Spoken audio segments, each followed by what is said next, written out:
Kaixo, hirugarren moduluaren lehenengo ataza egiteko, irisgarritasuna eta inklusioaren inguruan, egin behar duguna da, jarduera didaktiko bat edo baliabide didaktiko bat sortu edo daukaguna moldatu, hiru printzipioak aplikatuz. Hasteko urratsetan lehenengo egin behar duguna da irakurri artikulu hau, dago hemen baliabideetan, hiru sintesi taula, oso interesgarria dena,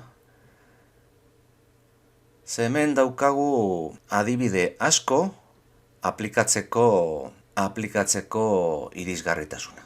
Adibide guzti hauek aukera ona dira gure baliabideetan txertatzeko. Gero daukagu Carringtonen gurpila, hemen gauza asko daude, ondo dago, agian gehiegi, baina pixka bat zaharkituta ere badago. Baliabide hau dauzkagula, urratsekin jarraituz, sortu behar dugu baliabide bat sintesi taula honetan,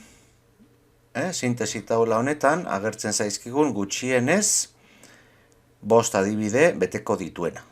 Irisgarritasuna kontuan eukitzen duen. Ni dokumentu honetan topatu ditut, adibidez, irudiak erabiltzea, atzealdea eta testuarekin kontrastea egotea, audioa txertatzea, testuak entzuteko, nabarmentzeak, funtsezko elementuen nabarmentzeak, negrita beltza jartzea, informazioa pixkanak aztertzea, arreta galerazten duten elementuak kentzea, garbia izatea, eta simulazioren bat ere sartuko dut. Bueno, erresa egiteko, nik daukat hemen aurkezpen bat, Google aurkezpen bat, eta honi sartuko dizkiot elementu horiek, irisgarritasun elementu. Alde batetik ikusten duzue oso garbia dela eta kontrastea dagoela letrak eta fondoekin. Gero hemen sartu diot ikurtxo bat, hau ahotsean ere ateratzeko.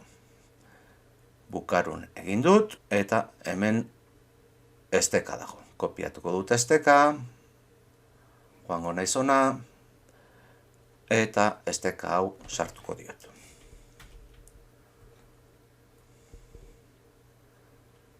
Hau ikutzean, entzungo da definizioa. Eta simulazioak ere sartu ditu. Adibidez hau, egin dut nire baliabidea, hiru printzipioen aukera batzuk aplikatuz. 7 aukera hauek. Orain egin behar dut partekatu, jarriko dut edonork ikusteko, baina modu honetan ez ikusteko, pantalla osoan ikusteko, egingo diot trukotxo bat. Hemen, ikusten duzu, jartzen duela edit. Jarriko dut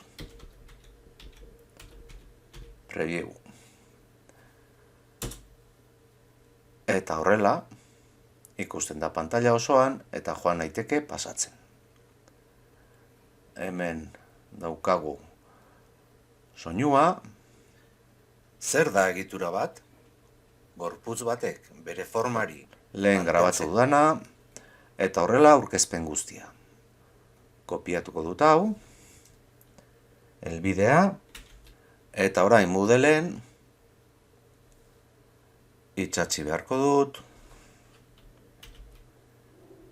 Hau importantea da klik eginda berehala joateko aurkezpenera. Eta hemen itsatsi behar ditut, baita ere, erabili ditudan hiru printzipioak, adibide horiek. Eta listo.